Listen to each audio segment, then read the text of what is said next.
Hey everybody, it's author MD New, and I'm back again with more writing tips and tricks for authors. So today I wanted to talk about something that has been in the media a lot recently, and it affects writers and authors, and really it affects everybody. So today I wanted to share some thoughts on word policing and censorship, and what we as authors and as a writing community can do. So, as writers, words are important and words have power. We can make people laugh, cry, become angry, get sad. We can brighten people's days, all with the words that we use to tell our stories. And that is some awesome power. So, with that, for me, I especially appreciate when an editor or my beta readers question my word choices. Sometimes they'll put a note in and say, hey, this sounds a little harsh. You might want to reconsider how you word that.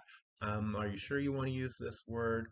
This word may be offensive to somebody, so take a look at it and just double check. So what I'll do is I'll go back, read the section that I wrote, and check again to make sure that it matches the character. And there are times where words have to be used to describe certain things. In one of my novels, Tad, the Angel of Death, I had a situation where the story starts off in 2000, in 2001, right about the time of the 9/11 attacks. And there were some phrases and some words used during during that first chapter of the book that beta readers and even my editor got really leery about.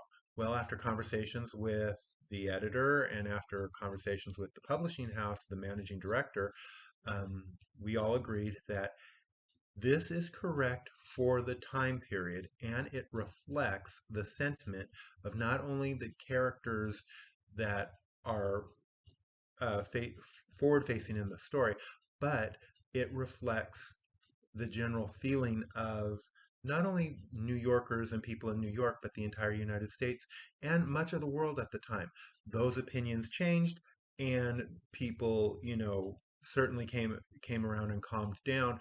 So, obviously things have changed since. But during that time period, those words and those phrases, despite what people may think reading it now, are appropriate. And so it was a conversation I had to have, we had to have, to really address this going forward. And we knew there were going to be people who just absolutely did not agree. And sure enough, I got several people who flat out just refused to read the book after they got to that certain section of the book. And I got some not so nice messages, and I got some not so nice emails. But I knew that was coming.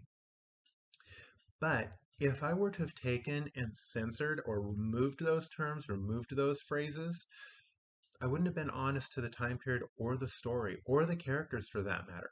And so that's really important to think about, especially when you're crafting a story and you're writing things. You have to be mindful of what you're saying, but you also have to be mindful of when the story is taking place and how you are using words and so forth. So keep that in mind. One of the other things that's really important is how we say and use words. We should always be careful of the words that we choose. That that's a no-brainer. Don't write things to intentionally hurt people, because if you are, you're just being a jerk. And that's not what any of this is about. That's not what I'm saying here. What I'm saying is, as writers, we write stories. And in those stories, we have characters.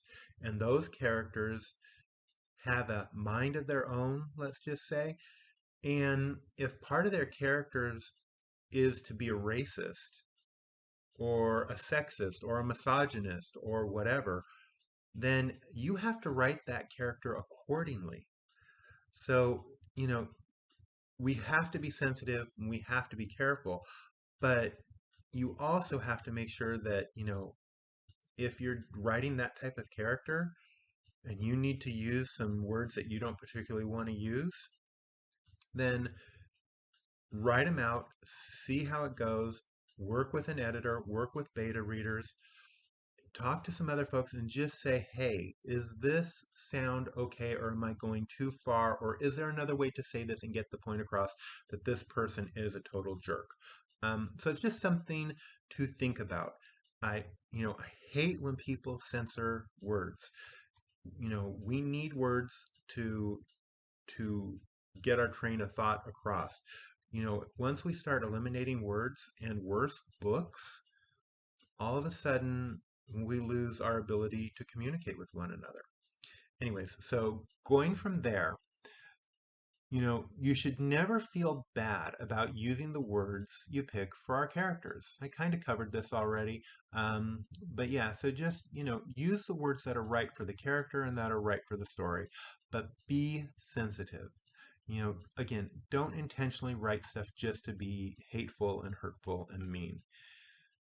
Now, if now with that, if I say or write something wrong that might actually hurt somebody, and I'm not doing it intentionally or whatever, what I expect from that individual is for them to tell me, not yell at me, not attack me, not send me nasty emails, not call me out or anything like that. Just say, hey, you shouldn't say that because. And most of the time, they're right. It's like, oh, you're right. I didn't think about that. And I'm sorry. Thank you very much for letting me know. I appreciate that. But at the same time, they're not telling me to not use the word. They're just kind of telling me, hey, you're not sounding so good when you use that word. So, and that's a big difference. So just make sure that when and if people come up to you and say, well, you can't say this or you can't say that, that they're not being the word police or trying to censor your freedom of speech. The other thing that we have to be careful of is we have to watch for censorship. Right now, this is happening all over. We're having people who want to ban books. And these aren't just, random books. These are books that have literary value. Things like Huckleberry Finn, Scarlet Letter, these books that most people hated reading in school, but they taught great lessons and have a lot of value. So we as authors, we as a writing community, we need to stand up and say, no, you are not going to censor these words. You are not going to ban these books. And we're going to make sure that you don't get away with this, because these books, these words have merit, have use, and have need. Because at the very least, these things that they want to ban teach us how not to act. So the other thing with that is, don't add fuel to this fire of the word policing and word censorship. And what I mean by that is, don't, if you hear somebody use a word or refer to a book or something like that, and they totally have the information wrong, or it is not, you just know that they're flat out incorrect, and you basically have the proof to back it up, don't be afraid to stand up for your position. And if they're willing to listen, then great, you're educating them and all of that, and it's better for everybody. If they're not willing to listen, then, don't even bother and move on. So, what happens when people use words and phrases that I don't like, or that, you don't like? What do we do? First of all, don't let it affect you. Don't let it ruin your day. Don't let it destroy your life. Don't let it, dictate who you are. We only give words only have the power we give them. And that goes the same with people, no matter what. So if you give up your power over certain words, then you have nobody to blame but yourself. and I know that might sound a little bit harsh, but that's true. You know, you can't affect what other people do. You can only affect how you react to what they say and do. So if people call you names or use words that you don't like, ignore them. That's the best thing you can do. That's what I do. I mean, I've been called everything under the sun, and let me tell you, I don't. It's like, whatever, you're an idiot, and I move on with my life. The other thing that you can do is try to educate them.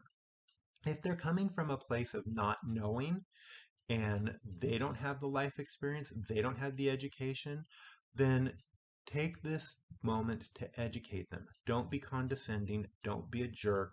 Be very nice and say, you should not use this phrase or this term or this or that because this is how people see it or this is how it affects people.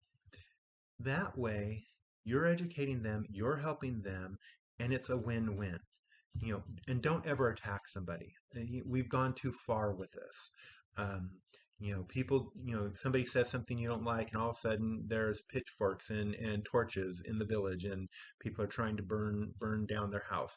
No, no, no. That is not what we do. We are all adults. We are all grown-ups. We have a right to be angry. We have a right to have our opinions. We have a right to have hurt feelings, but we do not have a right to attack somebody because we don't agree with them. Because what's going to happen is there's going to be somebody out there who's not going to agree with you, and they're going to do the same thing that you just did to that person to you, and that sucks. So we don't want to do that. The other thing is remember we don't all have the same life experience. I think this goes without saying. You know, we all have had a different life experience, so we all come from different places, all have different points of views. Keep that in mind when you're talking to people or when people are using phrases and terms that you don't necessarily agree with and like. That may be the only way they know how to communicate their thought. So again, it takes a minute, maybe educate them, just help them out and say, look, hey, this is maybe a better way of saying what you're trying to say. The other thing is, and this is really important, if people are spreading false information about certain words, about books or whatever, correct them. You know, there are people who actually believe that the word picnic came from when people would get together to hang or to lynch, runaway and captured slaves. That is not where picnic came from. Picnic came way before. The word existed way before any of that started happening. So be really careful and don't add fuel to the fire. If you don't know the origin of a word or something like that, and people are saying, you can't use this, you can't say that, do yourself a favor, do a check. The internet is a wonderful source of information. Check it out for yourself, educate yourself, and then go from there. And lastly, kind of the other thing to go along with this is always be respectful. And but don't back down. Stand your ground.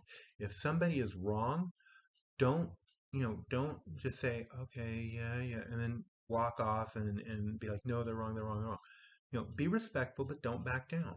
It's like, look, we are not going to ban the word picnic because you think it has something to do with lynching, which it does not. And here are the sources that prove that it does not. So you're incorrect, and we need to reevaluate this. So there you go. I know this sounds a little bit preachy and a little bit uh, kind of heavy-handed and all, but I just really wanted to talk about words and word censorship and all that since it's been in the media.